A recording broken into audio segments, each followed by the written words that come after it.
kuna Mungu. Amen. Kwenye taabu kuna Mungu. Amen. Kwenye kilio kuna Mungu. Amen. Anaifanya njia mahali ambapo anasema haiwezekani kabisa.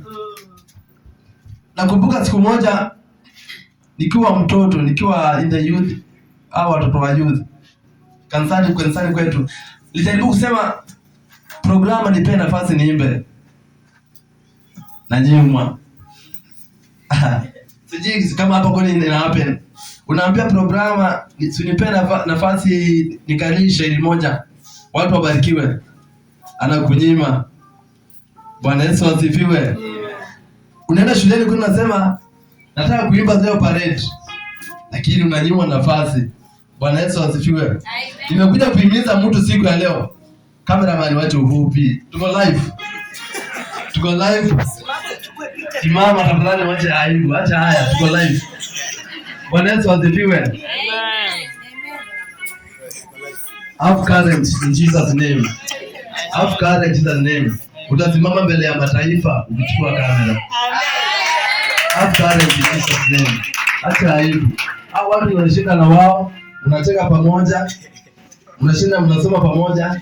Have courage in Jesus name. Amen. So I'm talking about this.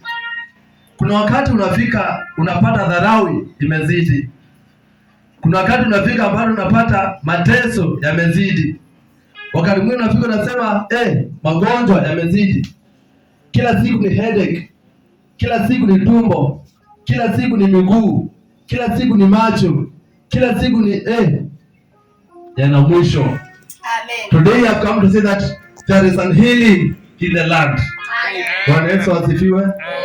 Kuna uponyaji. Kuna uponyaji. Hapo awali we tried kwetu hiyo kijiji yetu tuko na vijana wengi sana. And then before tuajiriwe, wengine waende high school, wengine waende college, university, tuko hiyo form 4, form 3. Tuling'ang'ana sana kuhubiri Injili. Tuling'ang'ana sana kufikisha neno kwa watu. We tried even sometimes kwenda door to door. Tunachukua hicho kijiji cha kwetu, tunasema today on Wednesday tunaenda door to door. Tunaenda Osenyo, tunahubiri door to door. Tunaenda Kiliko, tunahubiri door to door. Tunaenda Gome, tunafanya door to door. Tunaenda Tanganyika, tunafanya door to door. Na sio kila mahali tulikaribishwa. Sio kila mahali tulipendeza. Kwingine tulikuwa na madhaifu yetu. Kwingine tuliboresha. Kwingine hata wengine hatukuwa tunajua kuomba vizuri. Tumeingia kwa bomba tunahubiri. We are claiming that Jesus is coming. Tunasema Yesu anakuja, tuvuni dhambi zenu. Sasa tumekuja kwako. Tumekupata hapo na bibi yako. Ndio sasa mnataka kwenda shambani. Tunamwambia kwanza mweke majembe pale kando kidogo tuhubiri neno. But give us only 5 minutes. Na tunaanza kuhubiri. And that's how tulipata courage. And that courage ndio imenipa hata leo, siku ya leo, kusimama mbele yenu niwaambie Yesu anakuja. In whatever circumstance, Jesus is coming. Hata liwe vipi, Jesus is coming. Mimi usimama airport. There are so many staffs. There are so many people. Nahubiri Injili, nahubiri neno. Natoka hapa kwa Bonza, nikienda Nairobi. Cameraman nimulike. Ajana watu. Natoka hapa kwa Bonza. Napenda sana kupanda bus. Nikienda Nairobi. And then nasimama hapo kwa bus. Nasema nalipa fare lakini sitakaa hiyo kiti. Nahubiri neno mpaka Nairobi. That courage guys ndio nataka. Our youth. Our Gen Zs. Tukisumbua ruto side zingine tunasumbua watu. Bwana Yesu asifiwe. Na kusumbua watu ni kwenda door to door, tunahubiria watu. Kama utaokoka, we force you. Na tunakuambia hata kama utaokoka, hata kama unakunywa pombe, this is not after this. Hii shida is not after this. Pastor, extend your church. Watu wamejaa. Church leaders, church imejaa. Saa hiyo usikie MCA anakuja hapa. Itakubidi ukomboe maatenda hapa nje. Church imejaa. It is not after this. Do something. Na ukianza kupanua, niambie nitafanya jambo. Yes. So, somebody anisomea 2 Kings chapter 2. Mwingine anifungulie 2 Chronicles chapter 7. Mwingine anifungulie Jeremiah 17. Tunaanza na 2 Kings chapter 2 verse 19. I want different versions, different people.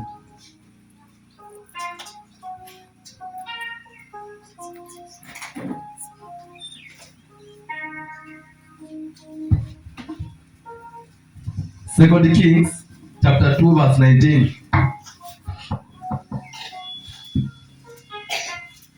Katikati ya mateso namuona Mungu, katikati ya dharau naona ushindi. Nani afika hapo? Second Kings chapter 2 verse 19 to 21. Neno la Bwana nasema hivi. Yeah.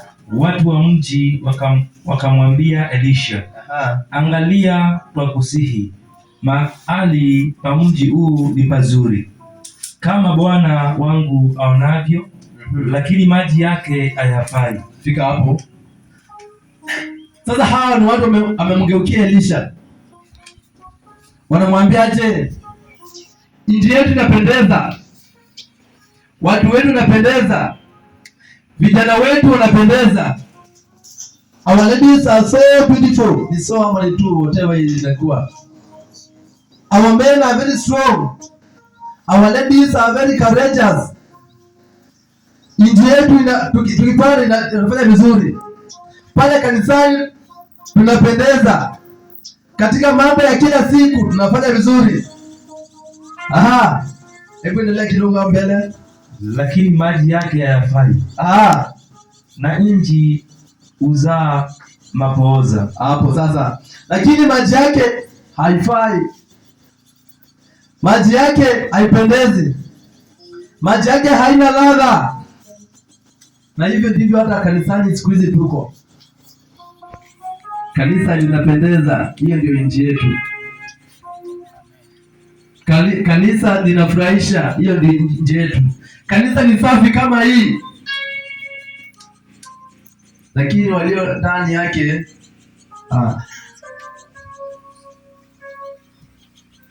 walio kwenye kanisa hapana. Wanasema aje? Our land is so productive. Our people are very healthy. We have kings, we have counselors, we have good leaders. Lakini maji yetu jameni haipendezi. Nile kindao kidogo. Akasema, nileteni chombo kipya, mtie chumvi ndani yake. Wakamletea. Akatoka akaenda mpaka chemichemi ya maji, akatupa ile chumvi humo ndani. Akasema, Bwana asema hivi, nimeyaponya maji haya, hakutatoka huko tena kufa wala kuzaa mapooza. Yeah. Ukisoma hapo before ufike 2 Kings, hapo nyuma inasema huyu ni mtu alikuwa amefanya dhambi kwenye kijiji. Ni mtu alikuwa anaabudu sanamu. Ni mtu alikuwa anaabudu the idols. Ni mtu ambaye alikuwa anafanya mambo ambayo yapendezi katika kijiji. Ni mtu ambaye anafanya mambo ambayo yapendezi mbele ya Mungu. And that's why Mungu akafanya maji ya huyo mji ikiwa ipendezi. Bwana Yesu asifiwe. Amen. Bwana Yesu asifiwe kanisa. Amen. Mungu akayafanya yale maji yakuwe yapendeze. Mto mgani uko hapa karibu? Mwitasema ama ni ya katika kijiji cha Mikuyuni kinapendeza. Mchanga ni mzuri, watu wa Mikuyuni ni wazuri, wanapendeza. Manyumba ambayo kwa Mikuyuni yanapendeza, lakini katika kijiji cha Mikuyuni kuna mtu mmoja ambaye matendo yake yampendezi Mungu. Labda ni malaya, labda ni mwizi, labda ni kahaba, labda anafunga majini, labda analisha nyoka, lakini Mungu anaamua hata maji ya Mikuyuni ni haribu. Sasa watu wakamwendea Elisha, wakamuuliza, maji yetu yapendezi,